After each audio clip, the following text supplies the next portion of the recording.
You know what, y'all? We back. It was a wonderful break, everybody. I'm glad for everybody who's joining us. I'm Zach, and I am here with the beautiful and the amazing, the one and only Tracy Bonner. Tracy, how are you? I am wonderful. How are Tracy, you? I'm good. I've missed you, I miss you more. and I have missed all of our friends, because that's what you guys are. Like, Yeah. really, like, literally, truly, like, you're our friends who are joining us. Let us know who's out there as we welcome the one and the only Kenny Walden. Now, Kenny, you may recognize him. You know, Kenny, you look a little different now. You got your Middleton all black. Look like I'm You know about what to I'm saying? burglarize some people's houses with all this black. Okay, and represent the Black Panthers. Okay, we got our black woman vice president, so I got to represent the all black. That's what I'm saying. You are representing, and we got our brand new movie about the Black Panthers coming out. I'm super excited about it. I forget the name of the movie, but I know it's going to stream live on HBO Max. Tracy, you know what I'm talking about? The Fred Hampton joint.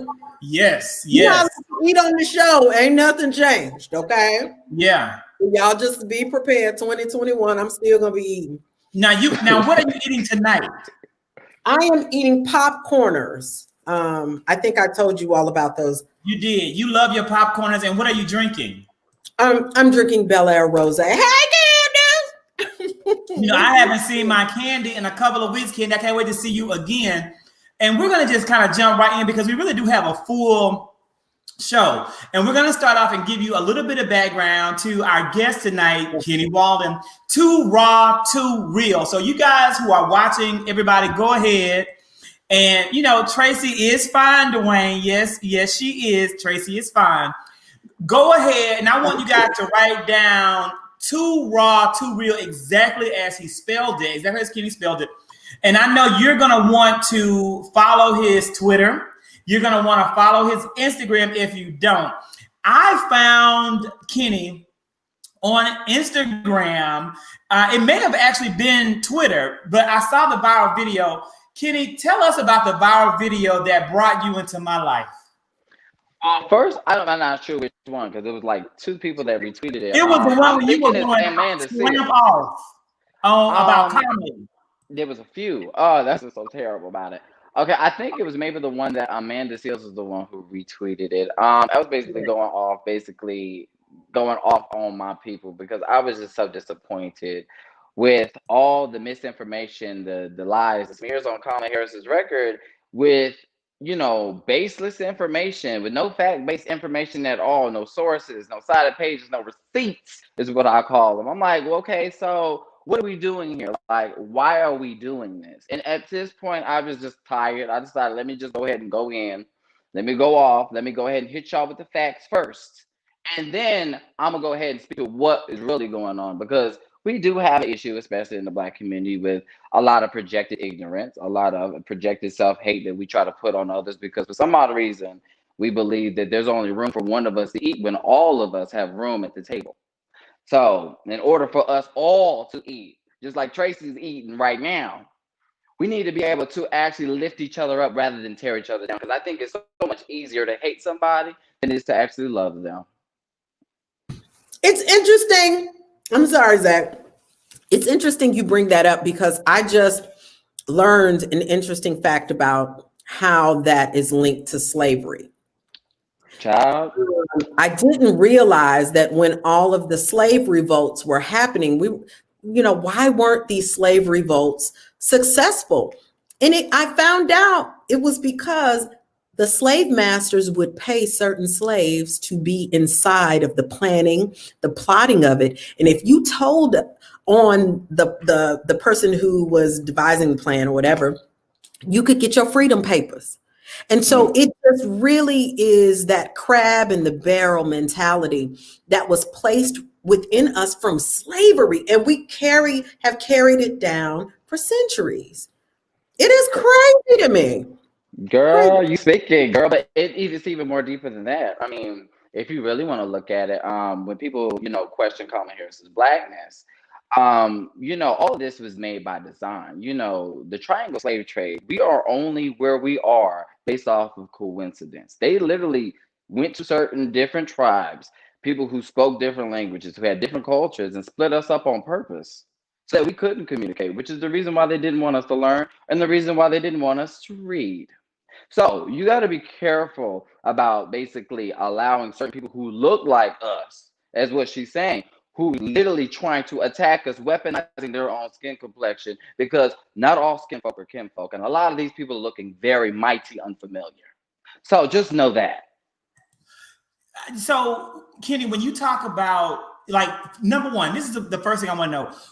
What made you align to Vice President Kamala Harris? Like, what about Vice President Kamala Harris drew you in and made you such a supporter of her?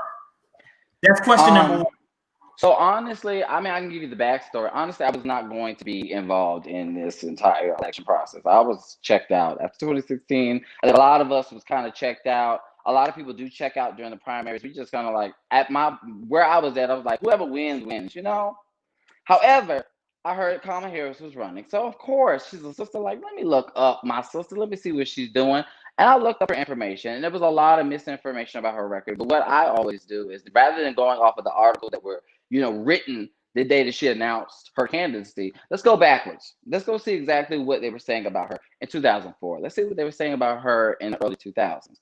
And I found all this information, the things that, I've never heard from a politician. When people were talking about defund the police, because defund the police was a very big thing towards the end of the campaign. Kamala Harris has been talking about criminal justice reform, and not just talking about it, doing it. That's the difference. A lot of people will talk about what they want to do and actually do absolutely nothing. Watch people do, not what they say. Kamala Harris talked about creating reentry programs, the first reentry program in America, which was called the Back on Track program, where she worked with low-level drug offenders to get them out of prison, give them access to a job, wellness building classes, get access to credit building classes. And once they graduated the program, their records was expunged so it wouldn't be a barrier for them to get a job. That's what Kamala Harris did. And it's very disheartening to me for that people literally mischaracterize her record of locking up people for marijuana charges, particularly Black people for marijuana charges, when that actually did not happen. Every year's Attorney General, marijuana admissions decreased under her tenure. Not even that. They're saying that she was anti-Black, saying she was locking up parents for truancy when not one parent was ever arrested while she was district attorney in San Francisco. What a lot of people fail to realize is that when a child, particularly a Black child, misses school, that opens the door to the school to prison pipeline. Did you know that 81% of those who are massively incarcerated are high school dropouts? What Kamala Harris was basically doing was having a deterrent program to stop us from going to prison. That's where I'm starting to have an issue here. It's because what people are saying and what the data is saying are two different things. And I think that's what made me decide, okay, I really need to back this woman because nobody is going to protect her. And I get that it was going to probably be hard for me to protect her because being the fact that she's a Black woman, you have so much more baggage because nobody, and I'm repeating, nobody protects Black women the way that they deserve to be protected. And even though, yes, I classify myself as a gay male, however, I am still a man, and I'm still a Black man. And it's my job to protect Black women at all costs, regardless of my sexuality. Well, I want to say, as a Black woman, thank you. And I will say that I know this is not true, but I do feel like gay men protect us. They vocally preach about protecting Black women more than I do see straight Black men verbally speak out about that. That's an issue for me. I'm like, all Black men should be speaking about this, but thank you for that, because I do feel like we are underserved as the community of Black women. We can't hear you. 2021, you gotta. And you're right. I would say, you're both right. Attacked in general, attacked from all sides, and there's an entire encouragement movement for Black women to attack other Black women in some spaces. I was engaged in a back and forth for way longer than I should have been with a former classmate who was attacking Vice President Harris's outfit, as petty as that was. And my argument was to her is that you're not only attacking Vice President Harris, you're attacking a Black male designer who designed it. And you don't have the wherewithal to do the research behind her outfit and her look. The fact that she's not trying to look fashionable, even though she's trying to look presidential. As a Black female, a woman of color, she's the very first female ever to be the vice president. And the expectations for her are different than what they are for First Lady Michelle Obama. Totally different goals. And if you think that Kamala dressed herself, you are stupid. Yep. She's never going to probably dress herself again for a long time to come. I don't think any Black person in Washington, D.C. has dressed themselves since President Barack Hussein Obama wore that hideous tan suit and during one of his first press briefings and was just I like the tan suit. I didn't. Wait a minute. That was a look. That was a look for me. I was like, oh, It was well tailored. Tan on tan skin though. That's what threw it off. That was it right there. That's what set it off for me. That's correct. So we got and so the thing is, the point, Con, is this. What it has to do with is her the goal of people. I just want, if you don't like her outfit, that's fine. But understand why she wore the outfit. Understand that she had to match the president. She had to look presidential as well as trying to look feminine, as well as trying to represent so many different things. And you just can't bust out in Versace even if you wanted her to. And you have to understand how politics work. And so many people with so much to say choose not to do that. We can be hypercritical. We talked about, Kenny, how the whole notion of you kind of being at the forefront and being outspoken isn't something that comes naturally to you. Can you tell us a little bit about that? In terms of getting on camera, no, not necessarily. I'm more of a homebody, very introverted, but I think it's the fact that no one came out to speak for Kamala Harris. I felt like I really needed to do something. So I turned my little camera on, and even if I thought that I could even reach one person, I thought it was going to be worth it. And behold me, after all of this time of making all these videos and getting all these followers and stuff, that one video just blows up. And I'm like, oh, snap. Now people are going to listen at the last minute, which kind of, I'm like, okay, we're like 5 days into the election now. And I've got all this work to do. How can I, summarize all the videos and all the research and all the stuff that I've done and put it together to where people are actually able to, understand it? Because I think a lot of things when it comes to politics, and I think the reason why I blew up the way I did is because I speak to people regular. I think most people, when they look at politics, they think, oh, this is really boring. They're not really speaking to me. They're speaking over my head. They're not summing this down. I can't relate to this person who's speaking. I think when we actually have a real conversation and actually have these one-on-ones about politics and about, candidates, etc., and people's records, I think people are actually able to absorb it and actually able to digest it. I think that's where that's where we're lacking when it comes to politics. Politics is messed up. Y'all don't even understand half of it. This is like Love and Hip Hop, but on politics. Yeah, that's an interesting point. I was talking to a couple of friends about why politics never interested me, like civics never interested me in school. And I was like, because my teachers were not innovative. They, when they're doing when students are running for class president and treasurer and all of that, they're always talking about how we're going to get better chips in the vending machine. And I think now it should be more innovative and creative in terms of linking it to real life. Tracy, I was class president from 9th grade until 12th grade. I never ran on the platform of better chips in the vending machine. Well, what was your platform? Because I always felt like, I'll tell you, I ran. There was, it's gonna be crazy just to give you an interesting Zach Kirk fact. Mhm. In 1992, the class of 92 at my high school was a hellish group of people for whatever reason. I don't remember. I don't even know who they were, but whatever they did as seniors, they ended senior trip and they ended prom. The school said there will never be another senior trip and another senior prom.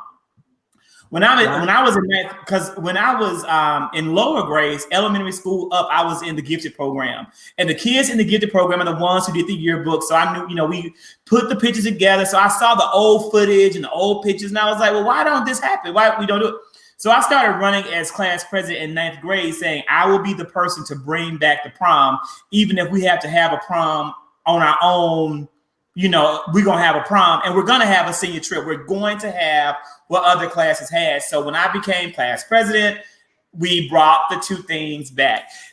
Candy said they were having sex. Candy, I don't doubt they were having sex. I'm sure that it wasn't only sex. It was probably drugs involved in the sex. Back in 1991, I want to say this is what the world looked like back then. So, with this being the world that they inherited, it doesn't surprise me that they were doing those things back in the day. Back in the day. But that's all I'm saying, Zach.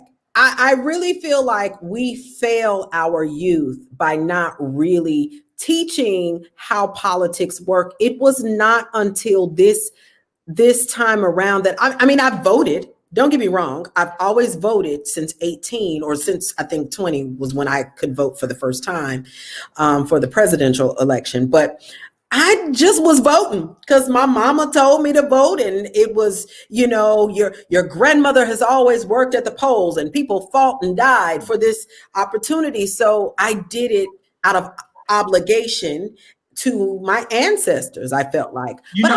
Yeah, Tracy, you make a good point. This is what I believe about that. I think for every single person, the switch will flip at different times. For many Americans, it flips older. When you're older, that's why so many older people vote. But the key is flipping the switch especially in our community, is for us to flip the switch earlier and sooner and get more people like Kenny's age civically involved and excited to go. Start building them up, identifying them early, and ensuring that they're able to run, but that they're not only able to run, but they have an infrastructure behind them to run, and that they have the financial backing to be successful when they run. That's the key. And because I know I talk about politics to my whole family, but they're in the young people in my family. I don't think they don't give two flips. They vote. They vote the way they're taught to vote, but in terms of them actually being civically minded and understanding it, they're not there yet. And again, I live and breathe this. And my nieces, they're just not there yet. And they're very, very smart women, but they're not there yet. But I just feel like there's a gap that we're not filling in terms of teaching and getting kids really more active. It's something, because for me, I'm like, why am I 41? And I'm just now knowing how the branches really work. Like, I was teaching at an elementary school, and I remember them teaching the different branches. I was like, oh God, I don't remember this. And then I left that class, forgot what the branches meant and what they were. It's because they just taught them this little song, and it was real cute. And that was it. School of Rock did its job, you mean? Like, all they did was just get us with that School of Rock stuff. It wasn't really... And my whole thing, I just don't, even with school, like the high school and, stuff like that, I think they just need to restructure our entire educational system because it's not working. To me personally, none of that works. When you graduate from high school, and if you don't go directly into college, you forget all of it. It's like an Etch-a-Sketch. You just shake it out your brain. All of it is gone. I think we only just memorize just to pass the test, and then that's it. We just let go of it because none of that stuff we actually use in our regular everyday life.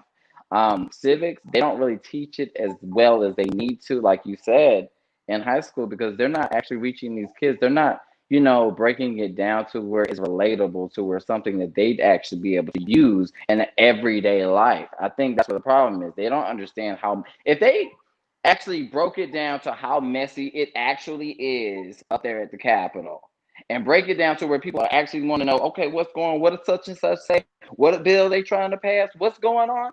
Then maybe they would actually be able to understand it. But the problem is we try to make it seem like everything is so simple when things are not simple at all at the Capitol. We already That was seen going to that be on my the 6th. question, Kenny. That was what I was going to ask you. You've answered. I was going to literally ask you, what can we do to engage more young people? And you really answered it, is really make it relatable to them. But then on the other end, I do feel like things like TikTok and social media avenues have really engaged the members of the Gen Z and gotten them way more engaged. And they were the ones who really helped turn the tide here in Georgia to elect, as they call him, Daddy Ossoff. You know, I had no idea that John Ossoff, who is younger than me, you know, he doesn't look at my beard. You see this beard? He don't got this beard. I should be Daddy Zach, but I'm not Daddy Zach.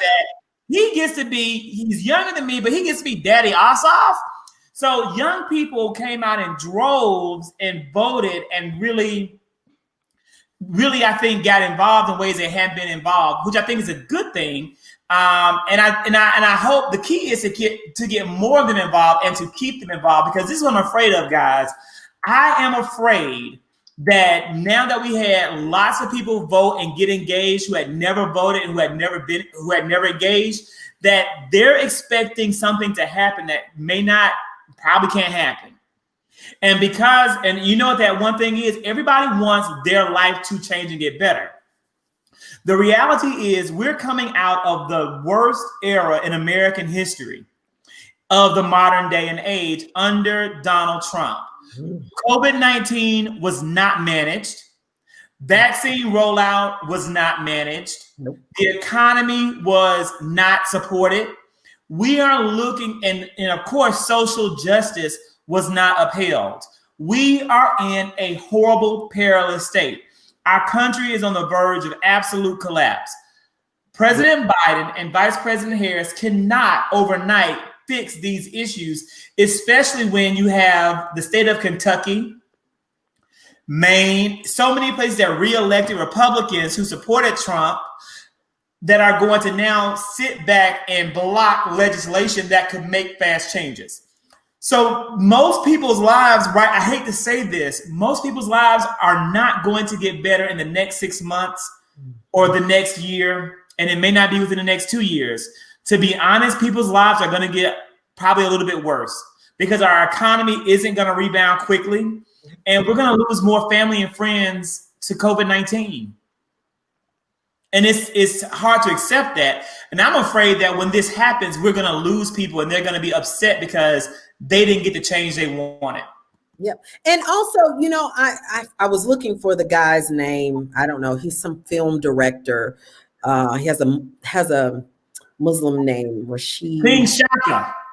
No, I don't know who he is, but he was speaking against Biden and the 15 executive orders that he was putting into place yesterday. And he was like saying 15 executive orders and none of them directly affect the Black community, and just started going down. This is for the Muslims. This is for the trans community. This is, and you know, and I just was like, that kind of information that's getting disseminated into the, you know, community is a problem too for me. You know, right, because somebody should have called him out on somebody needs to sit him down and tell him there's a word called intersectionality. That you have Black people who are trans.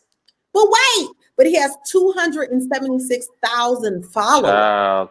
These people were really engaged and like amen and preach. And that is the problem I feel is with social media. Like you were saying earlier, we're not researching. No. We're not going out.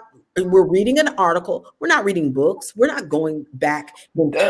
Some people aren't even reading that article. They're just reading the title of it. Now, you gotta be careful of that. A lot of people just run with the title and don't read anything underneath to even see if there's any data in there. But you have an excellent point. There's a lot of people who have a platform that are just loud and wrong, who don't necessarily need a platform. I mean, shoot, we had a commander-in-chief who was the same way.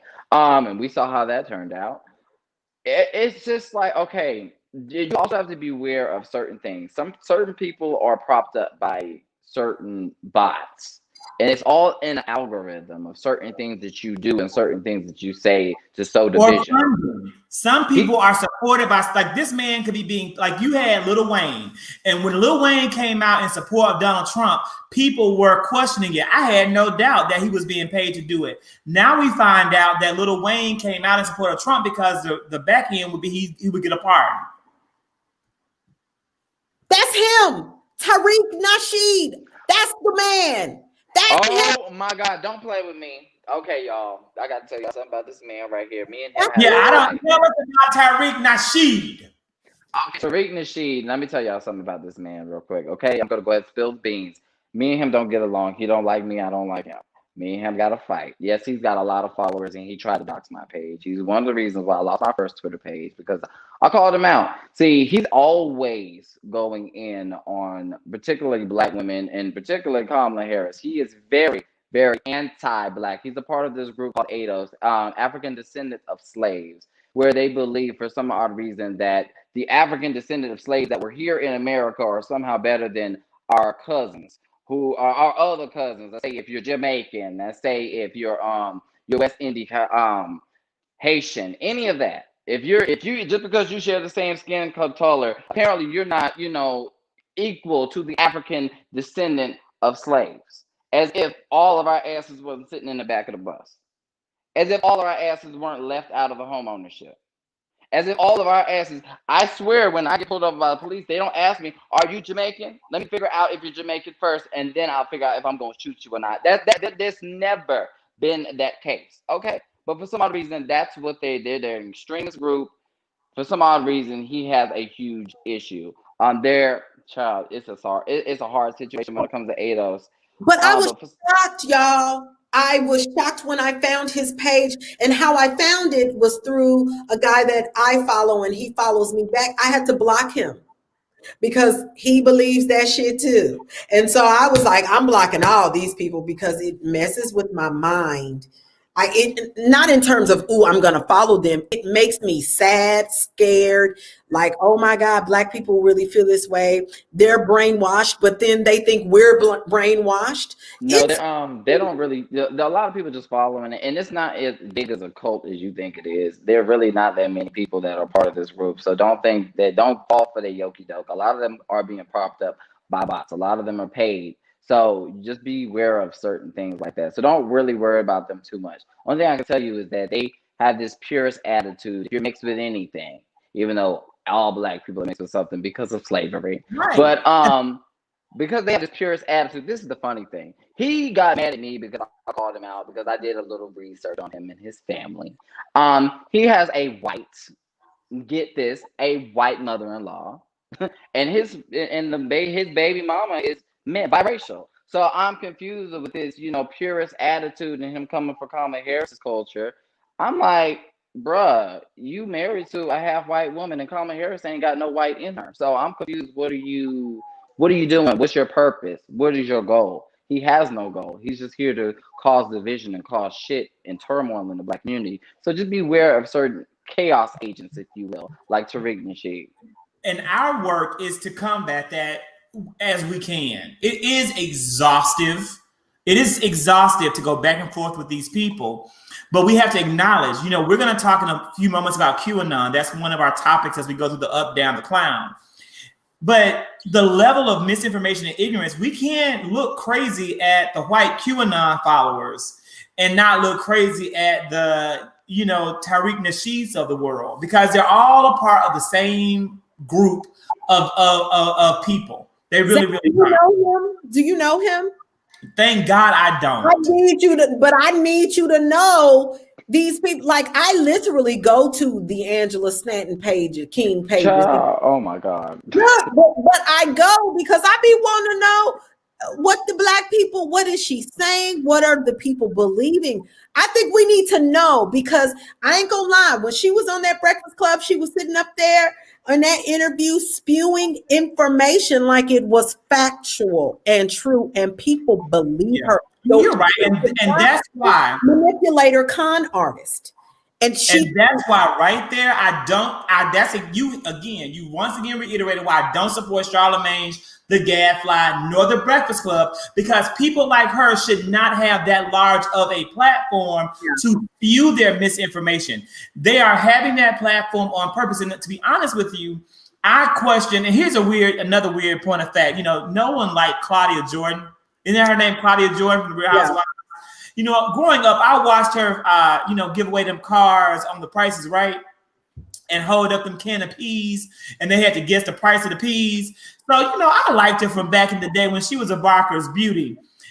So when she was on The Housewives, I did try to support her and like her, even though she really didn't bring a whole lot. She did bring a few great scenes. And I would love to watch her on Fox Soul, her little thing on Fox Soul, but I don't trust Fox Soul. I feel as though they could be building up a whole entire platform to give even more misinformation to the Black community, because that's what Fox News is. I'm in the entertainment industry, and I have to say, Fox News did not become a thing until Trump became a thing in politics. When we were growing up in the 90s, Fox was one of the few networks that would but have shows with all Black casts. If you look at Martin, Living Single, In Living Color, like a lot of shows, a lot of their shows on their network were with Black faces, producers, showrunners. So I don't have that. I just feel like it's the news. It's a different. So Fox changed leadership and ownership towards in the end of the 90s, early 2000s, and that's when they became a different force, right? And the real dirty work of that network really started when President Obama started running for office, and they brought in the talk radio people like Rush Limbaugh and Sean Hannity, and that's when they transformed, and that became their bread and butter. And for 20 years, they've been the number one cable news network, and they've been that because they peddle the garbage that they peddle. But I want you to be careful. I know that don't do all one size fits all approach when it comes to the Fox soul of it all. Because I actually did watch, I do watch Cocktails with the Queens, but Claudia Jordan, and they do give a little. I like her actually. I like it. I liked her also the panel that they do also with Fox Soul when they're talking about Blackness and stuff like that. Because one sister went off. I mean, she said something similar to what I would say, if not better than what I would say. And I mean, I feel like. We just gotta be careful. This is the point. I know that it's good stuff on there, right? I don't doubt that right now it's some good stuff. I've heard that, but my fear is they bring you in, they hook you in, and the machinations of white supremacy can be very, very subtle. That's true. The way they plant the seeds to tear down the community take root over a long period of time. And that is my fear. I question the intentions of that network. And then I don't know if what's her name, Real Talk Kim or whatever that lady is, the white evangelical who, correct. I know for a fact that Real Talk Kim supported Donald Trump. Even though she did not publicly post a lot, she was always on his liking his Twitter, liking that other lady who was saying, bring down the angels out of Africa. These people work together. That's the type of stuff that I'm talking about. You get her on there, she builds us a lot of support in the Black community, and then she'll lose a lot of it, but she'll keep some of it. And that's what makes it Angela Stanton King. Well, here's where that's what makes it Candace Owens. This is where my issue lies then. Are we watching the TV ones of the world, the OWN channels? Are we supporting our networks when they put these shows and panels on their networks? So we need to be responsible when it comes to what we're watching and what we're supporting. If it's on OWN and I think TV One and BET, we don't support it, where do you think we're gonna go? I'm still a personality, and if Fox is gonna give me a show and OWN won't, or they can't at the time, what do you think I'm gonna do? But I think that also comes to a lot of stuff with us in general. I mean, we always say that support Black businesses, but we're the first person to tear down Black businesses. I mean, even though BET isn't a Black owned network anymore, we're quick to downplay it. We call it I don't call it this, but it's a running joke in the Black community, EBT awards. I mean, I support a lot of Black owned news networks. I've never heard that. You ain't never heard EBT, child. They be going in on BET. I'm like, Lord Jesus, y'all really mad. And I mean, I support Roland Martin. I mean, I watch a lot of his shows and stuff like that because my girl Reese, Black Women View, she's on there. I mean, they do a real good panel. There's a lot of educated Black doctors, a lot of Black educators on there. I think I highly recommend people watch it. They break it down and they don't really give a damn, and I love it. They're just unapologetically Black. I support all unapologetically Black media, but the problem is we don't. I'm not saying not us here on this panel, but I'm just saying as the Black community. We don't, because we don't see value in Black entertainment. Unfortunately, we feel like we have to be, validated by white media, which is why we run to, certain award shows. Why do we care about the Oscars? Why do we care about the Emmys? Why do we care about all these things when we don't even support the NAACP Image Awards? Like, why do we care so much about what everybody else is saying? Why do we care about these Grammys, but nobody cares about a BT award or a hip hop award?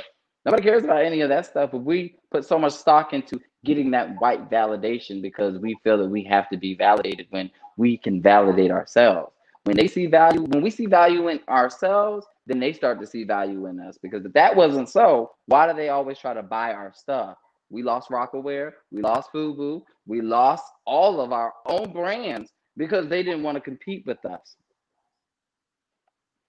So y'all might want to think about it. And that's the same with the HBCUs. In terms of, they saw that those HBCU athletes, let's go recruit them. They didn't want to compete with HBCUs, even with the Negro Leagues.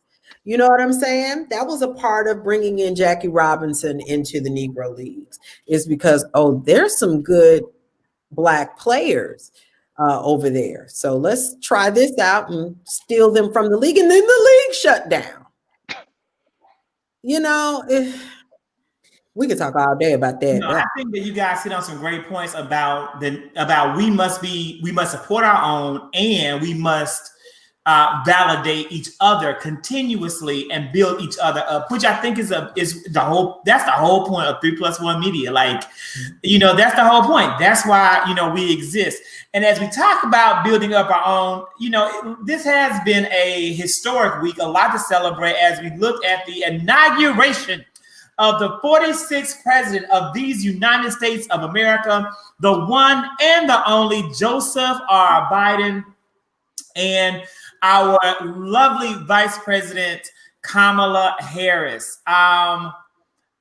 Did you guys what parts of this inauguration did you guys watch as we talk about it?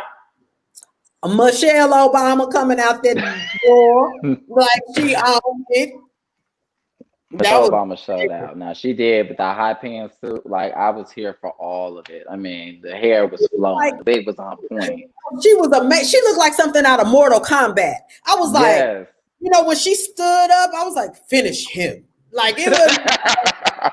She gave me everything, goddess, everything. Like, almost, Obama kind of was in the background. That's fine. Michelle shines for me. She just does it for me.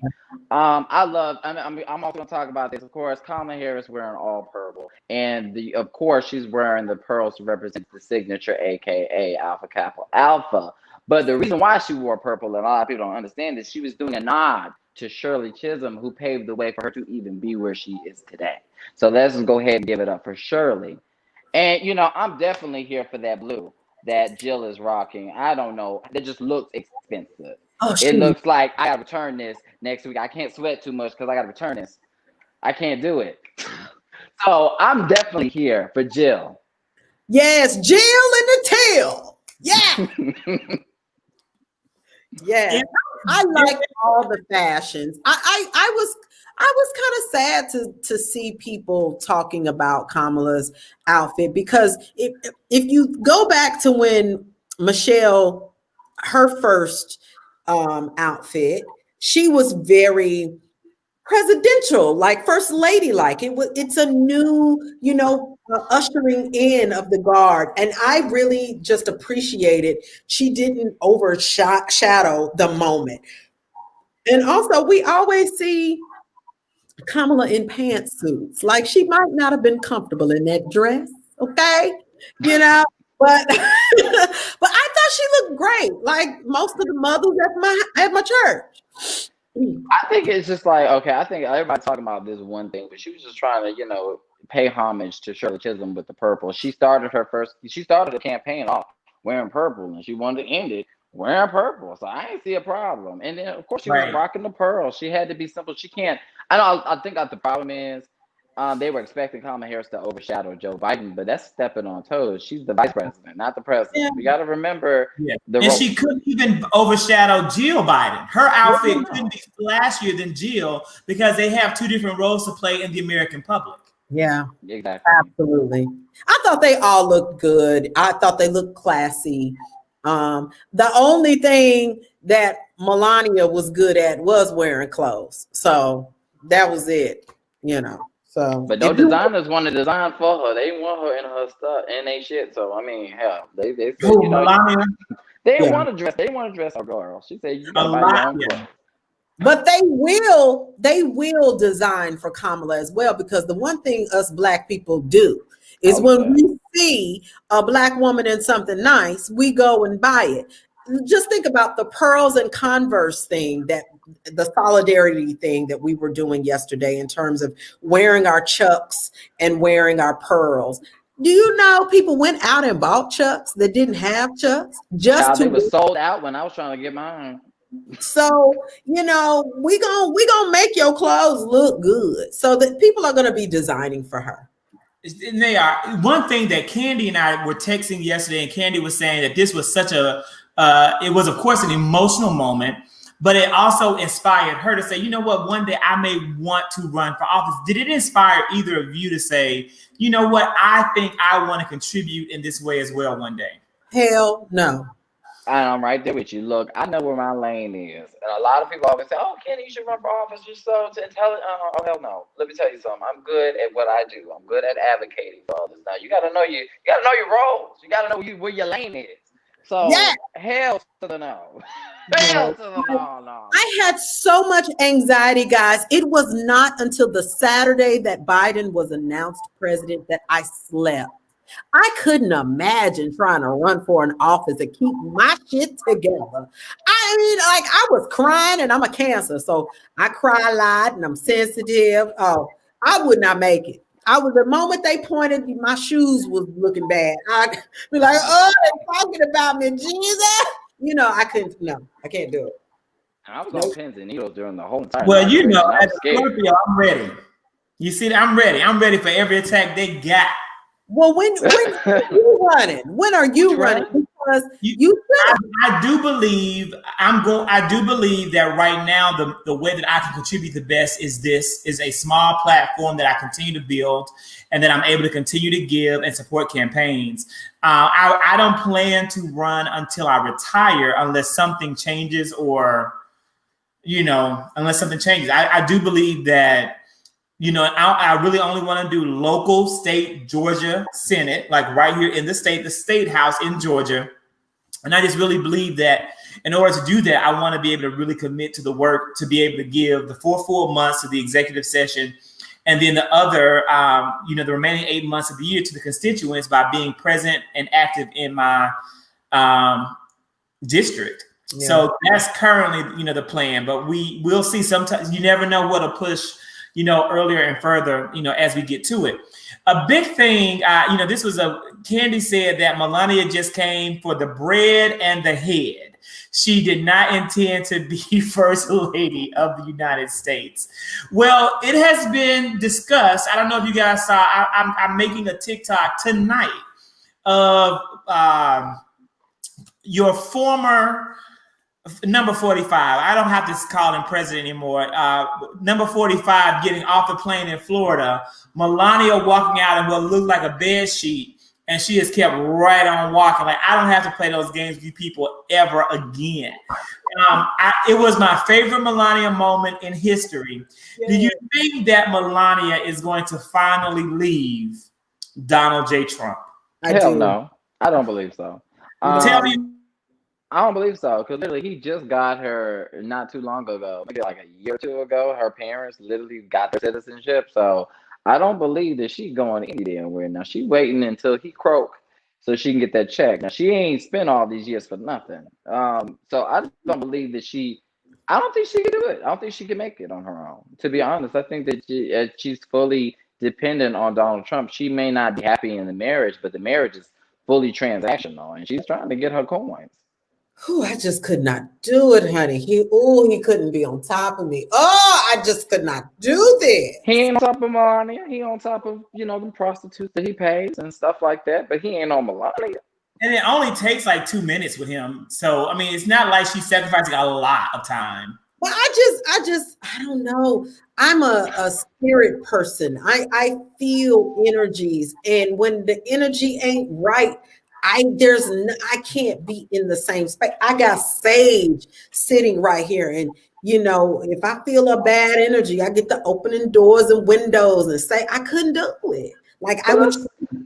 Let's not pretend Melania is innocent now, child. I know a lot of people like to pretend like, oh, she's just a victim in this. Like, what did y'all not do dox her page and see the tweet she was tweeting about Barack Obama? She was also down with that birther movement, y'all. I think a lot of us we try to like to play the victim because she has a certain look and certain tears that work, but unfortunately it don't work for me. Sorry, that doesn't work on me. I don't care. Fuck your feelings. Never been a fan. You know who else it doesn't work on? It doesn't work on this man right here.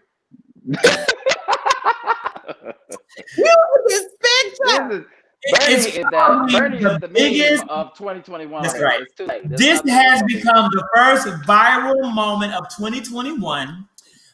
Senator Bernie Sanders of Vermont at the inauguration, and it has just absolutely cascaded over the internet. And I just pulled up a few of these moments.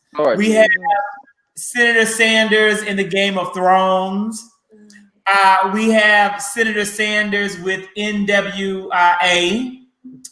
And we have Senator Sanders, as baby Simba. So many of these have just spread around the internet, being perpetuated by Black Twitter. Did you guys have one that was a favorite?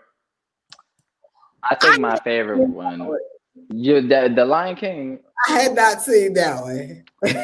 I think my favorite one was actually, I think Beyonce was actually sitting on his lap. I don't know if y'all saw that one, but that was the end of it. I'm like, okay, I'm done. Black Twitter, y'all are undefeated. Yeah, this shouldn't even be free. This is too good. Black creativity makes the world go around. Yes, it does. Tracy, what was your favorite? I saw one where it was Huey P. Newton, the wicker chair that he was sitting in, and then Bernie was sitting next to him with his meetings. I don't know. Here's a question that I have for you, Kenny. I think, what are your thoughts on Congresswoman Alexandria Ocasio-Cortez? Child. Let me put you on the big screen for this. I'm very indifferent about AOC. The only reason why is because for the last 2-3 years, everybody said, wait. She's going to get there. She's going to get better over time. I just feel like, okay, I get that she's young. I get that, she doesn't necessarily know the civics and she doesn't necessarily know how politics works and what needs to happen in Congress. However, there's a process to this, and you can't step on people's toes and blame everything on Nancy Pelosi as if she is not only the Speaker of the House, she's the President, she's the Senate Majority Leader, she is God, she's Alpha, Omega, she's everything. Apparently, Nancy got all the power. But you're forgetting the fact that Nancy done passed 300 bills and you ain't passed not one. It's funny that you're part of this squad, is what we call them, and everybody's passed the bill but you. It's the fact that you come for people and saying what they're not doing, but you haven't done nothing. And I think that's where I'm starting to have an issue. And I see a lot of people giving her credit for stuff that she has not done. And it's infuriating me because again, I'm a very advocate when it comes to Black women. There are so many Black politicians that are doing the work. Ayanna Pressley passed bills and doing the work. There's a lady by the name of Lauren Underwood who's doing the work.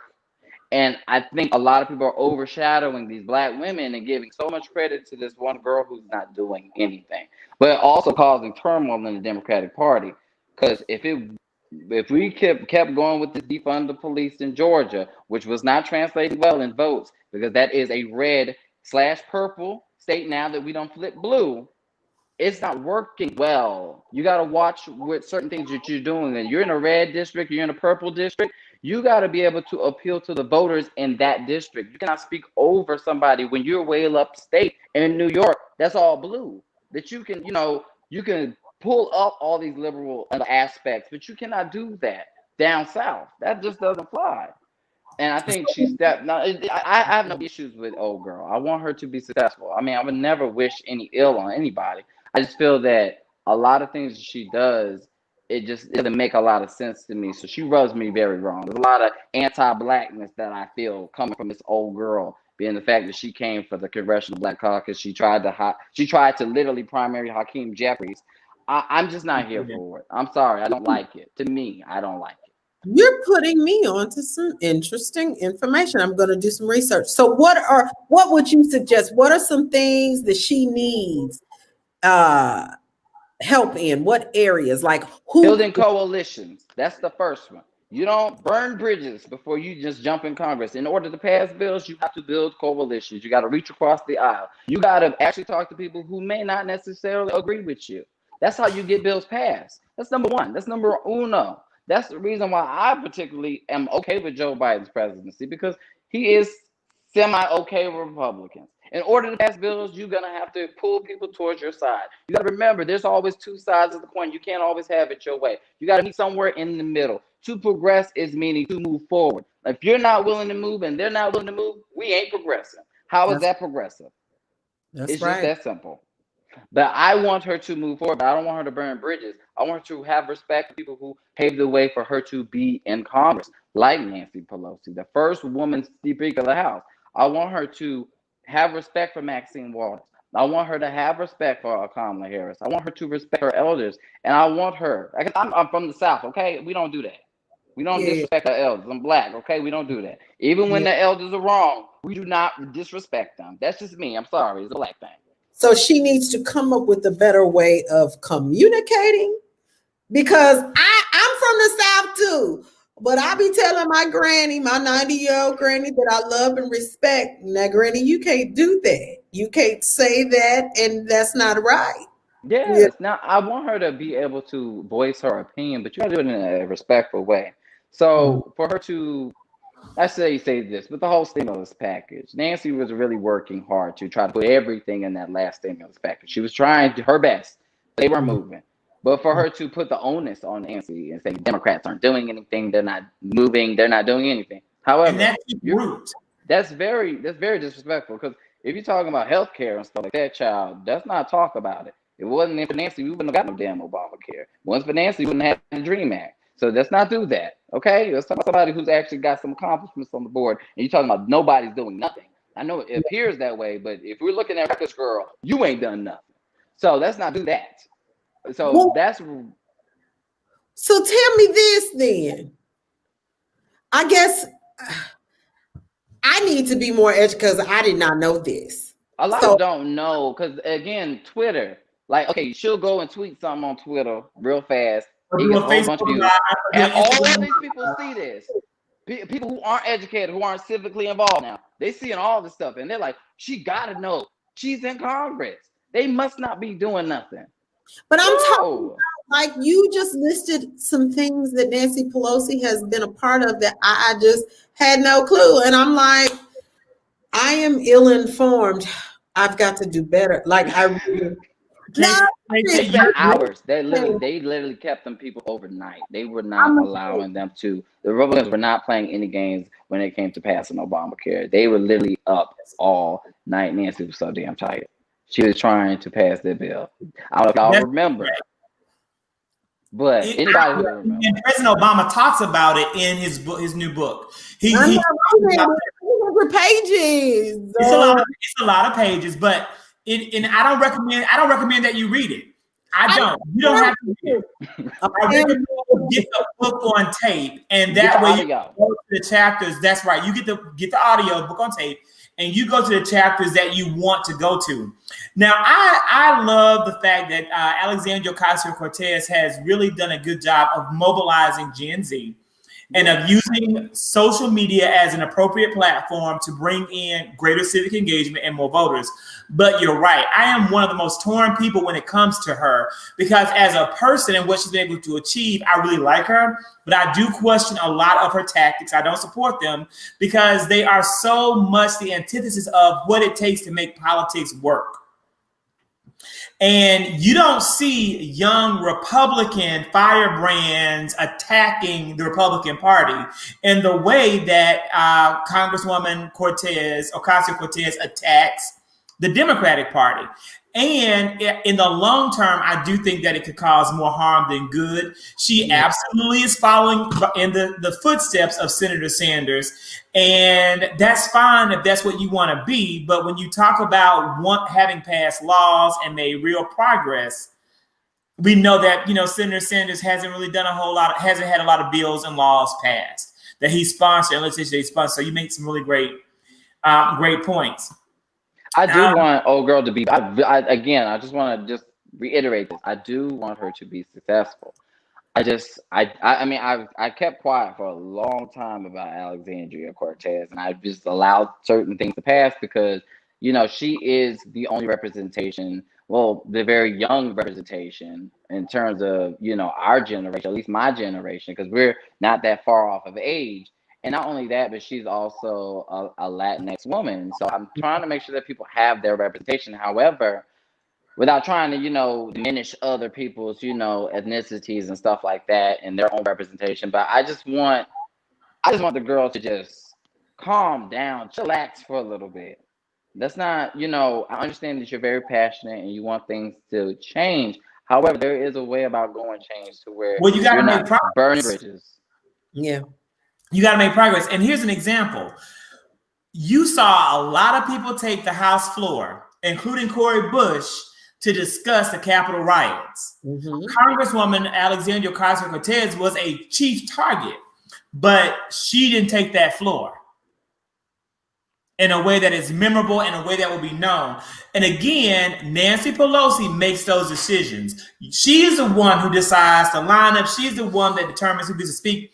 She's the one who gets to decide who's going to try President Trump in the impeachment. And until AOC can learn to play the game better, she will never be an effective member of Congress. And she may wait it out. She may take some time and she may get better in time, but I wonder if that's going to be the case. You had a lot of sad people this week. We cannot negate the fact that 72 million Americans voted for Donald Trump. And of that 72 million people who are now a little bit disappointed, some of them believe in the QAnon theories.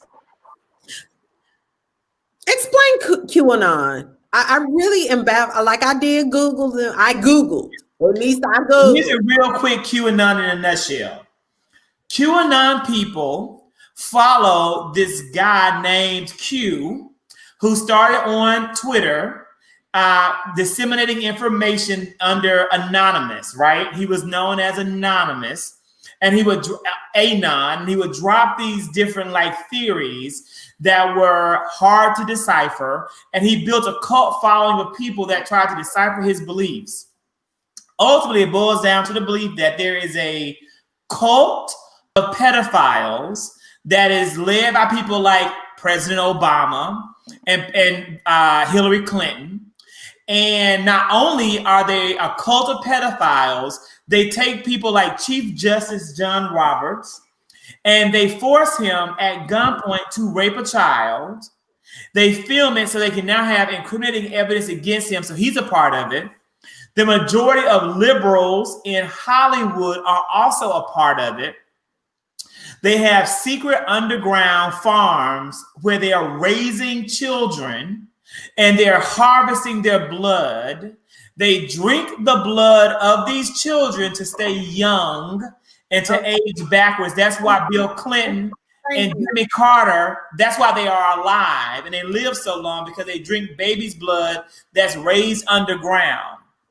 They also believe that Donald Trump is the savior of America, that he became president based upon the leaked information of Q so that he could save America and liberate us from this cult of evil. Now, that's QAnon's essential theories in a nutshell. However, what they believe grows in pretty much any kind of crazy idea out there that's anti-liberal, anti-progressive, anti-democrat gets lumped in by the QAnon conspiracy theories.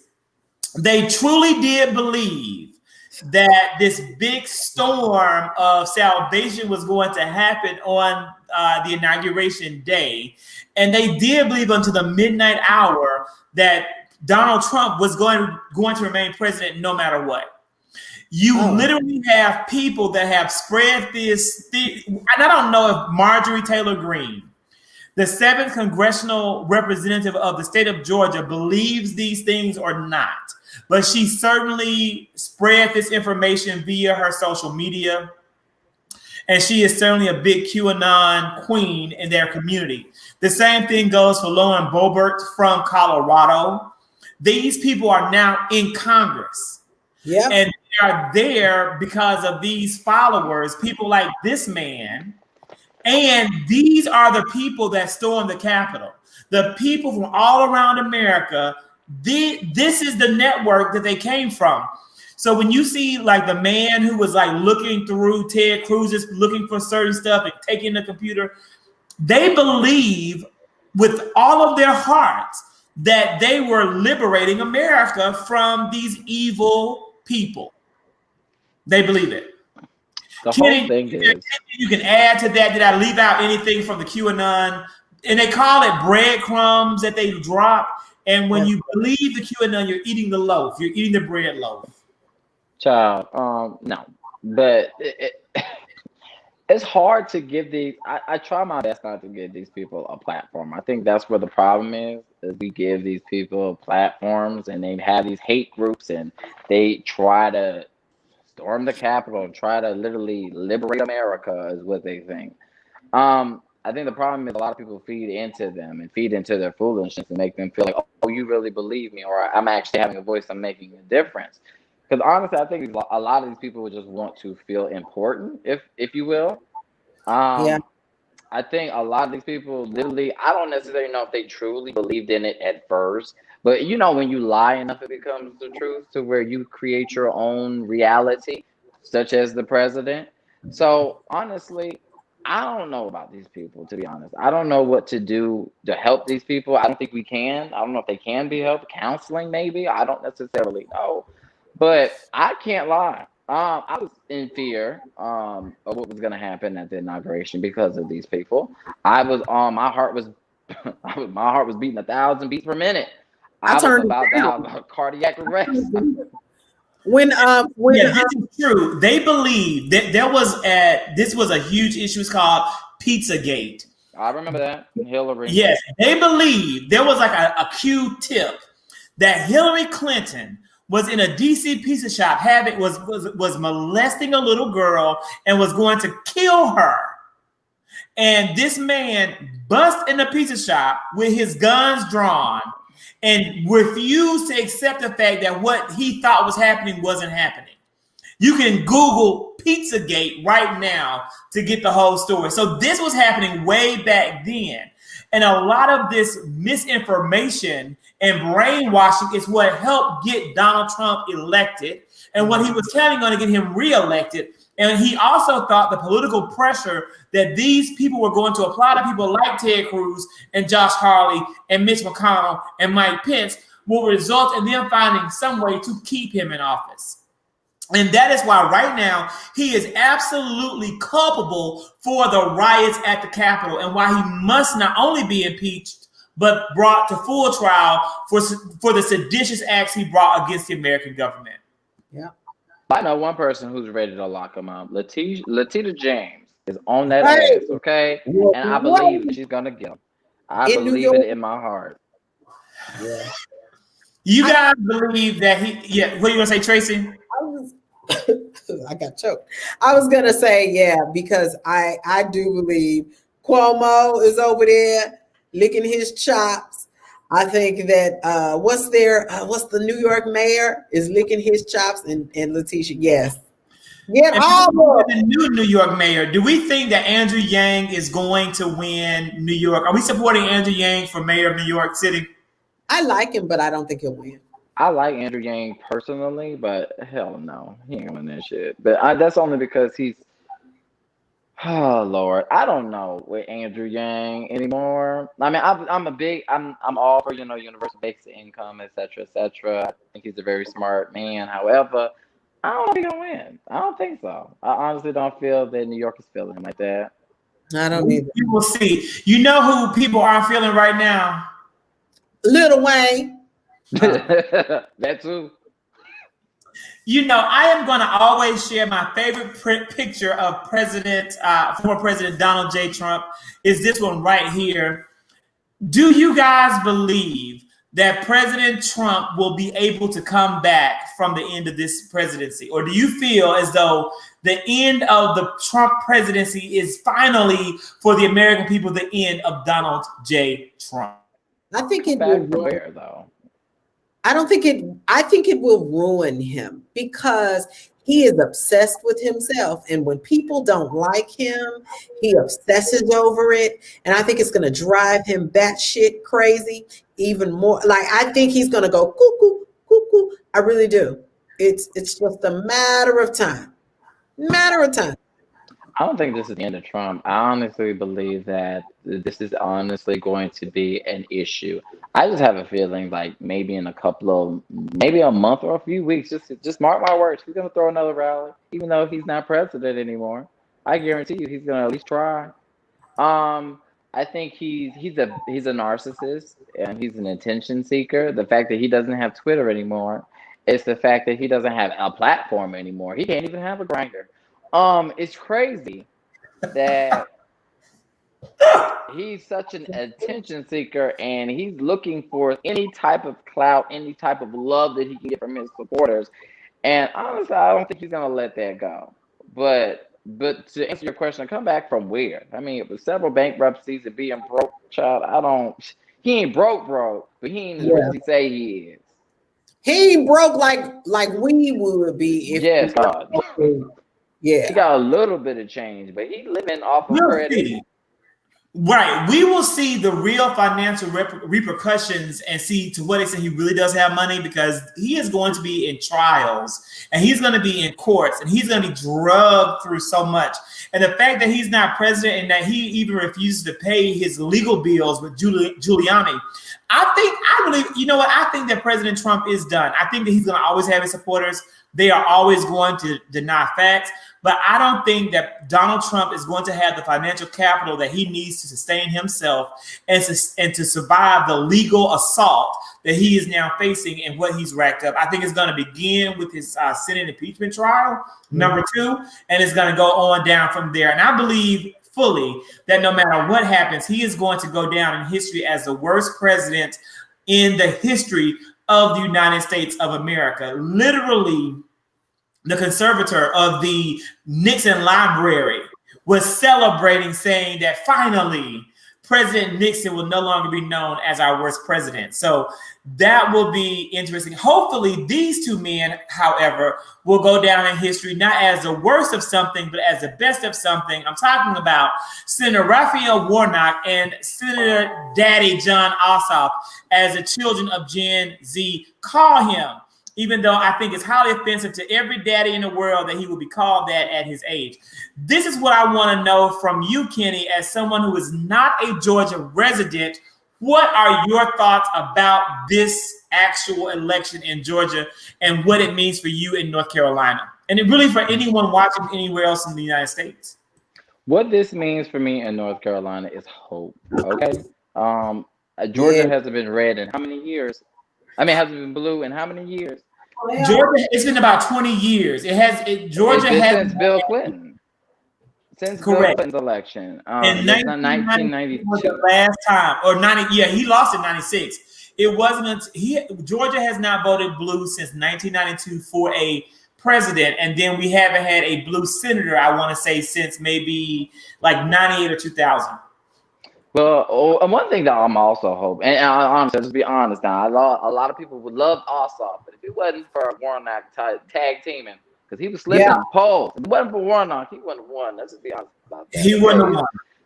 Okay, but I honestly, I just feel like the best thing about this, and this is the best part about all of this, being the fact that both these people are literally going to be in the Senate, means that Kamala Harris will be the tiebreaker vote in the Senate, meaning we might actually be able to pass the legislation, y'all. We might actually be able to get things done.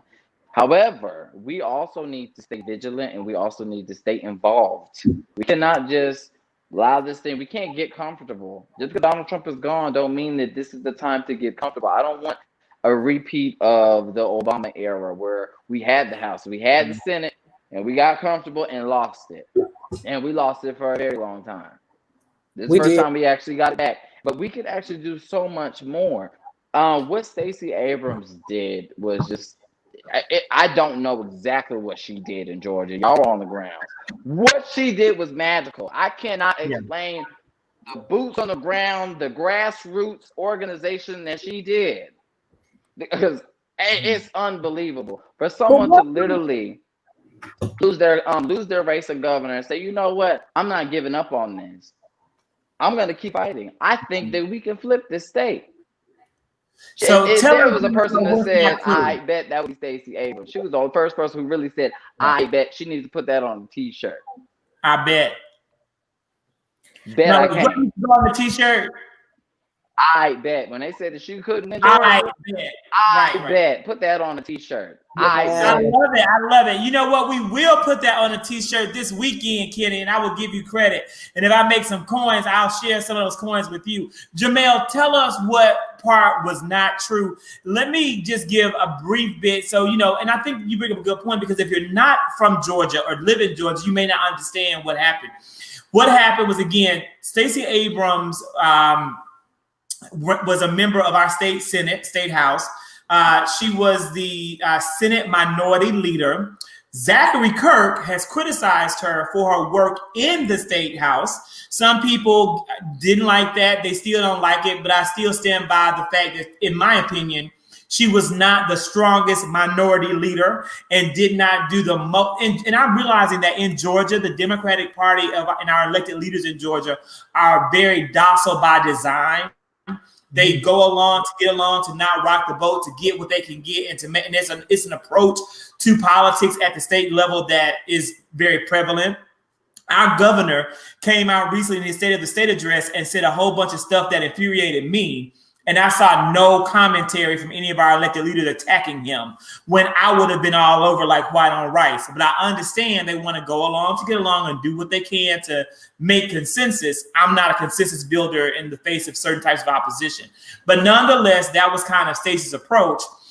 I didn't agree with it then. I look back on it, I still don't think it was the right approach, but it still resulted in her being able to go a coalition. She ran for governor of Georgia, and some people feel as though she won. But because Brian Kemp was the Secretary of State, he was able to control certain things around the election that worked in his favor. A lot of things were what people consider to be voter suppression. And as a result, Stacey Abrams lost. Now, as soon as she lost, she created what's called Fair Fight. And she began building an intense network of grassroots activists with many arms and branches that went beyond Fair Fight. She motivated and mobilized a number of other leaders, many of them Black women, to create their organizations that would then funnel back to Fair Fight to build up the network of eligible voters, all about ensuring that every voter voted and that every voter who voted, their vote counted. And that's what Stacey Abrams did. So it was her vision that she cast and the work of many organizers that really ensured that in Georgia, people voted. Literally, I received one day 18 text messages to vote after I had voted and volunteered. And I was one of the people calling and texting people, yet and still, I still got 12.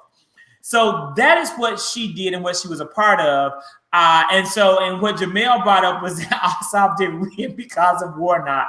They got the best opponent for the best possible outcomes. It's just a lot of things that probably worked in our favor. Ossoff did have much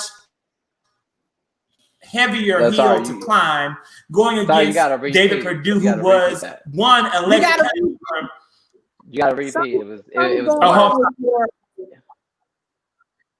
Something's going on with your. Is it better now?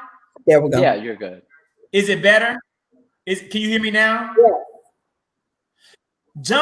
What I was saying was John Ossoff had a much higher, his hill was more steep to climb because he was actually going against a real opponent. Kelly Loeffler had never won an election in her life. She had only won probably, a wealthy husband. And so beating her she didn't even know the game. So she was really just repeating what she was told to do and standing up there, sticking to taglines like radical liberal Raphael Warnock.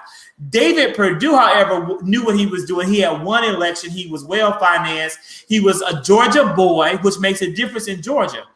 When you are a Georgia guy, like Kelly Loeffler was not even a Georgia native. Yeah.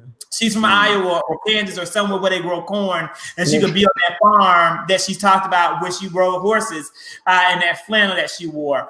So it really, but so Ossoff, I think Ossoff he won on his own merits. I give him that. They created a coalition together. But I also say that Raphael Warnock brought out people that came out for him that maybe wouldn't have come out for Warnock. But on the other end, for Ossoff, but on the other end, Ossoff brought out young voters that wouldn't have came out for Warnock. So maybe there was a good tag team. Yeah, that's what I was going to say. They were a dream team. Yeah, dream team. Jordan and Pippen. But let's be fair, Warnock was the Jordan and Ossoff was the Pippen. That's how I feel about it because, Warnock really did have the Black vote behind him, okay? And a lot of people were a little reserved. Some people were still a little reserved about Ossoff from what I heard in Georgia. Because, I got some kinfolk in Georgia. I'm actually a Georgia peach myself. I was actually born in Georgia. Me too. Yes. Okay, so what was your reservation about Ossoff? Child is ignorance. It wasn't anything. It was just means like I don't know about the white boy. That's all it ever was. And unfortunately, that's all I heard. And it was coming from family. They still wound up voting because I was not letting my foot off that damn neck. So that was literally what we understand about Georgia politics, Jamel. It's Jamel. Yeah, Jamel has my own personal. Yeah, so Jamel gave, she's giving us the Shirley Chisholm look that in her new profile. I think we should all, let's all just I want to do that. Let's all take a week and be Shirley Chisholm to honor the first Black woman who ran for president as we celebrate the first Black vice president, Kamala Harris. I can't say it enough. And in addition to celebrating Kamala Harris, and Jamel, while you give some more insight, you also get your money ready because it's time to talk about the products that we love. Kenny, I want you to share some things, some products that you love, things you recommend to our viewers and people who will see this on the website. But we are right now in the middle of the annual Date Yourself Girl fundraiser for mothers. Tracy Bonner started this how many years ago, Tracy? This is the 7th annual, and yes, the date says January 18th, but I had to extend the diaper drive because I was in Virginia filming, and we're not filming now due to COVID, so I wasn't anticipating being here in You Atlanta. got to come home. Yes, they sent us home, but I'm extending it anyway. Continue. And we have until February the 12th. February the 12th, 2021. Please donate what you can. I started this 7 years ago, just on a whim. I got linked with some other bloggers, and they were doing not a diaper drive, but a online baby shower. And I chose to get diapers, pull-ups, and wipes for mothers, and link with another organization, Hosea Helps. And then the diaper drive, not the diaper drive, but the baby shower ended, and I decided to keep it going. And now I'm in the 7th year, and I've partnered with the Atlanta Mission, my sister's house, this year and last year. So. And so you will still be working with Atlanta Mission and my sister's house this year. Yes. Is the need greater now than previous years because of COVID-19 and the downturn in our economy? Yes, but here's the thing: the need has always been there because diapers are expensive. Yes, and so you take women who are transitioning, trying to transition out of homelessness, that paying $24 for diapers, sometimes every 2 or 3 days, depending on how many diapers your child may use in a week, like that's a huge expense. So that's a beautiful, the whole concept I love and is beautiful. Tracy, in addition, that was one of the things that I want to encourage that we support. Now I'm going to send you a brief, Kenny, one thing that you do, we have a website. So what happens is after we record live stream, we have an article that goes up, and then your live stream is right at the end of the article, and it's forever there, and you can share it with whoever you want to share this experience with if you so desire. But you got to do the interview. You got to complete the interview. Okay, Kenny? So I'm going to see some questions. Answer the questions. For whatever reason, I know the questions can be lengthy, but you can write them short, and I can extend them if you feel like it just takes too much time. Tracy, I'm going to also send you an interview. I'm going to do it tonight. I'm going to write my questions for you tonight, Tracy, so I can also put the diaper drive on the website. And I'll get it to the web guy. I'll get it to him as soon as you send it to me. I'll get it to the web guy. I'm going to let him know on notice. This is it on the website so people can donate, and it'll be easy for them to donate. And so when I share it on Twitter and Facebook and Instagram, they can just go to the link and click it and not have to type in the gift or the PayPal. It's real easy on that way. Tell us about the new restaurant that you're recommending that we all visit. So when Kenny comes to visit us in Atlanta, he will have 23 hours to eat breakfast. And he will have 23 hours. So more than breakfast, guys. But let me tell you, it's called Johnny's Chicken and Waffles. It is co-owned by Neo and Carly Red from Love and Hip Hop Atlanta. And their first week, they haven't even gone through a full week of opening. Guys, when I tell you the food was really good, and they give you a lot of food, it was ridiculous. And the price point is really inexpensive, but they're going to do karaoke when COVID is over, karaoke nights. They're going to do stay open for 23 hours. They're opening up another location in Midtown, and then they're going to open 6 other locations in other areas, in other cities. So it's open now. I can go there tomorrow. Yes, but their bar, they're very clear. Their bar is not going to be open until next week. But it's got a nice bar. It's where is it socially distanced well, like where I will go and I will feel safe? Well, nobody really knows that it's open yet, so that was a plus because we were going to go to the Real Milk and Honey, and that was packed. And I was like, I can't go in there. Where is this located? It's located where the old Soul Crab was. Excellent. I'm going tomorrow, Tracy. I will report back to everyone. I'm going to make a little TikTok video about it. And they had excellent customer service, like from the gate. Like walking in, the management came and talked to us. Our server Terry asked for her. She was like super duper excited about the menu. That's important. Like, was it just breakfast food, or was there a variety of things I could eat? they had macaroni and cheese. They got. I mean, it's not a. They're on a limited menu right now. They said, but it was like 2 pages. Okay, and so they are open for. I'm gonna go tomorrow for dinner. I'm gonna go.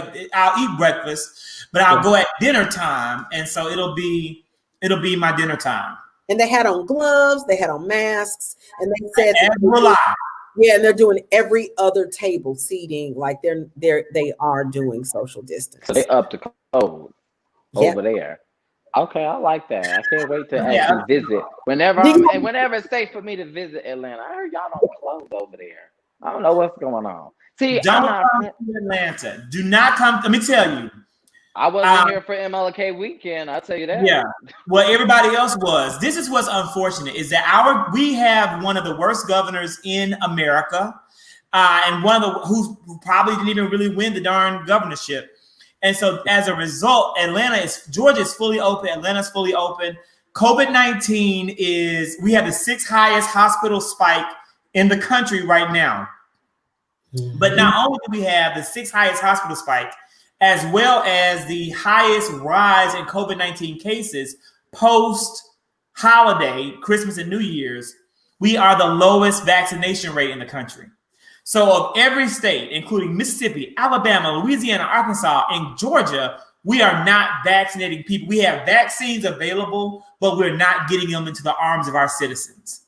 Wow. The system crashes. It doesn't work. We have elderly people who say they have been up for 12, 13, 14 hours straight on just trying to log in to get an appointment for their vaccine. This is what we're dealing with.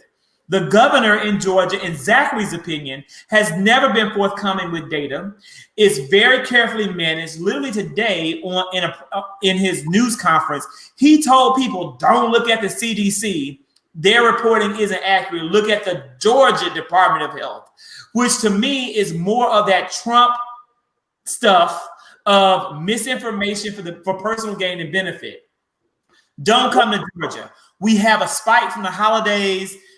By February the 15th, you're going to have another spike due to the people that came here and infected people around MLK. The city was wide open. The activities were wide open. Every bar and club was packed, and it is going to be horrible.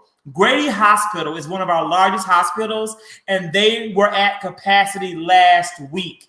That doesn't include the people that are now infected who don't know they're infected.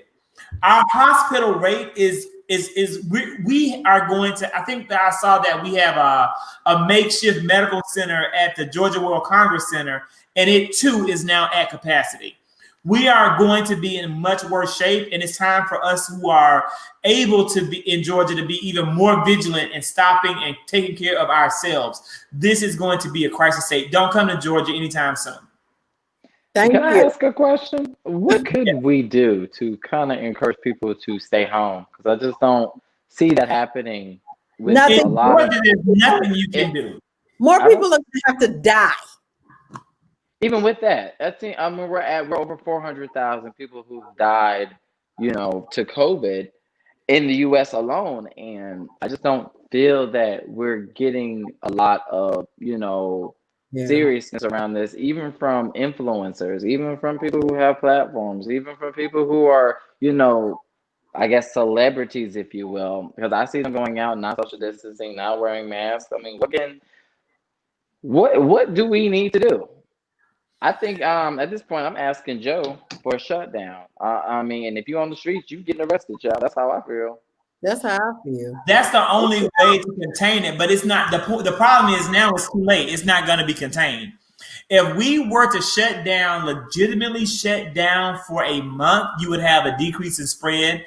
But it's just not going to unfortunately happen. And at this point, all we can do is take care of ourselves. I think all three of us are going to be in the very last round of people to get the vaccine. Because unless you find some magic that we don't know about. In Georgia, they don't even have enough vaccine for the people 65 and over. So in some places, they're vaccinating teachers and educators. Georgia isn't even considering that yet. We're just in Georgia. We're going to be in a very bad situation for a very long time. What Jamel talked about, Kenny, while I cue you up for your product or something that you may want to share with our viewers that you love and recommend, is again about how it was the best opponent for Warnock. Jamel, you're right. Sexism certainly did come into play.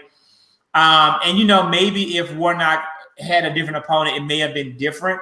It would have kept the race tighter. Or if maybe Purdue and Loeffler would have realized that Donald Trump was a sinking ship, that they shouldn't have attached themselves to him, it may have benefited them as well. Kenny, do you have something that you share with us that we need to buy or that we need to try or that you're just loving right now? Child, I don't know. I haven't been doing anything. I have not been trying to invest in a lot of stuff. I've just been literally staying at home. Like I have literally You've been saving that Virgo money, huh? Yes, I have. Virgos can be real tight with the coins. I sure am, and that's the reason why I got coins. Shoot, I'm holding on to them. I'm trying to make sure I lose not a dime. But then we in a pandemic. What you think? I cannot splurge at all. Huh? What's your birthday? Oh, September 1st. I start us off.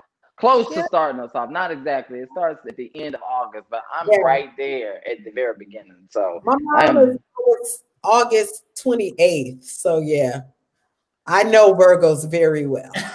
Yeah, we're very opinionated and we can be very cold and opinionated. Y'all know everything. We know everything, yo. No, I mean, but one thing I'll at least say. Well, is it that they know everything, or is they know how they want everything to be? I think that's the thing. Virgos are very particular. And it's not that they know everything or think they know everything, it's that they know how they want everything to be because it's always a right way for them. Like an example, if a Virgo, if there's something out of place in the house that should be somewhere just in the Virgo's mind, they got to put it in the right place. Exactly. It's exactly that. Because I'll tell you right here, we don't play. When it comes to there's a process to this stuff. Okay? There's a structure to everything. But here it has to be. Y'all structure to everything is the only structure. That's the problem. Well, that's true.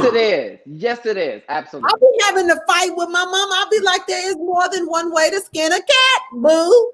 So wait, what is your sign, Tracy? I'm a Cancer, honey. You're a Cancer.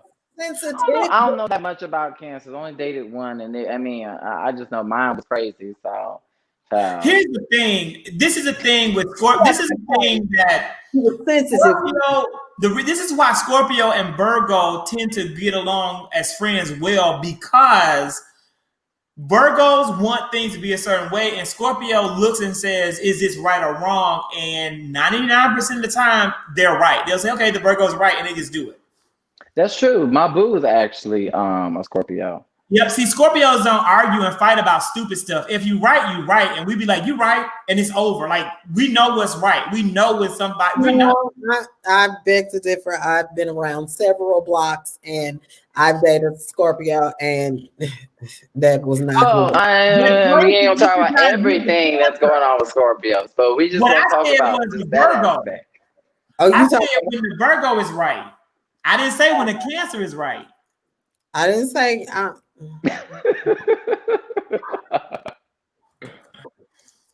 Continue. Too much fun with this conversation. Wrap it up. Yeah, Kenny, what is your product? So you say you really can't recommend anything there. So it has to be some food, some drink, something that you're eating or drinking, or something out there. You're like, you know what? I love this. Or a TV show. Okay, there is something that I am eating right now that I just ordered that I just got on. Hold on, give me a second. Okay, so hey, I've been seeing this everywhere, and I'm pretty sure this ain't nothing new to y'all. Okay, it's that golly stuff. Oh, yeah. I've been eating this stuff like candy. I need to stop. They say you're only supposed to eat 6, and I'll be eating about 7 a day. I literally just got this about maybe a week ago, and I'm down to. What's the benefit for you? Okay, so it's supposed to be. Okay, so what it's supposed to do is it's almost like taking like a Flintstone gummy vitamin, if you will, because it's got apple cider in it. It's supposed to, help with bloating and stuff like that if you eat a lot of food and stuff like that. And I eat a lot, but I'm also really skinny and got high metabolism. But I mainly only started doing this because it's a really good aid if you like to work out. And I just started working out because I've been lazy all my life. And just because I'm skinny doesn't mean I'm not out of shape. So because as soon as I start to running, I start huffing and puffing because it's a situation over here. So it's been really good with that, but I think I've been overdoing it. So I got to cut back a little bit because these taste really good. Really good. And if y'all tasted apple cider, y'all know that don't really taste good Yeah. at all. You don't taste none of that. This just tastes like strawberries and everything else that they mix this with. Does it give you energy? Actually, I think so. Sometimes you think, did this really give me energy? But I start my day off by at least taking one or two of these, and I'll come back and I eat some more. But I take one or two of these early in the morning, and I'm good for the rest of the day. I have noticed that I have been a lot more lively with people because I work in customer service, and most of the times I'm a little, how can I help you today? So, but for the most part, I've been more lively, more awake. I feel more energized, Mm-hmm. And I really like this. I would definitely recommend this to anybody. It's called Golly. I definitely recommend y'all, or is it Goli? It's one of the two. So I I've seen definitely recommend it. people advertising it. Where Yes. from? Where can we get it? Instagram got this for me because they be advertising, child, and that's how I got it on Instagram. But you can go to the website. I was like, Okay. let me try this stuff and see what this is talking about. And don't be careful on the website because they'll try to get you for that 6-month thing. I did 1 month because I wasn't sure how this was gonna taste, but I will renew it. And I think it was only $25 for me to get it. Okay, that's reasonable. I've tried them, like them as well. It was one of our products, I think, previously, Tracy. But the one resource or thing that I want to share is when you do come, Kenny, to Atlanta, or if you live in Atlanta, I want you guys to go to the Village at Ponce City Market. So this is, and let me give you the brief background. For years, there was it was called the Village Market ATL, where there was a group of Black entrepreneurs that would come together at Underground Atlanta, and they would have like a variety of different like booths, and they would sell T-shirts or books or food or anything. They were all Black entrepreneurs from all around the city. Then it grew into being from all around the United States. The creator of this concept actually now has a space at Ponce City Market, her own storefront, and she only carries products and resources from Black businesses. Oh, wow. So when you go into her store, you are supporting the Black businesses that are there. So you have Black-owned candle makers, and these are all like heavily vetted, high-quality products. Like you're not buying not to knock someone who pours their wax into like a mason jar, but you're buying like a high-quality, top-of-the-line candle, like what you would expect, like top of the line. So here's an example. I'm wearing this shirt. Oh, That's cute. And there's a whole line, like there's Baldwin, they have Oprah, they have Martin Luther King, they have a whole line. But here's the thing is that she switches up vendors constantly. So what you may find on this Saturday, you may have, once that product line is gone, she's going to give the opportunity to another Black entrepreneur to bring in his or her product line. So they have clothes, they have candles, they have vitamins, gum, they have vitamins, they have hair products, they have lots of jewelry. There was a like Black puzzles that they had. They had books by independent authors. So it was just a phenomenal. It's not a huge space, but it's full of meaning. The products in there are a little bit pricey, so you're not gonna pay. One of their candles won't be the same price as what you would get at what is that, White Barn or White Candle House. But again, you're paying the markup to support that Black business. So I went there and I was like, you know what? Whenever I'm going to purchase like a gift or something like simple or thoughtful for someone, I'm gonna definitely go there first. So I definitely recommend that. The Village Market at Ponce. And again, their slogan is "Support is a verb." That's their background. Many people go there, take the picture, post it, and then they repost it. So it's just a great little place. Sounds like I'm about to shop till I drop. Y'all trying to take my little coin. Yeah, have your coins ready. I'm telling you, I'm warning you ahead of time. It is. I already know that you're pricing, but you know what? It's worth it if you're going to support a Black businesses, because when we see the value in us, then people will see the value in us. That's right. And I will say that I was really pleased to see so many different ethnicities going in and out of the door when I was there. So it was lots of different people there. They may not even understood what it was that they were supporting, but I was thankful to see. I knew what I was doing when I went because I sought them out.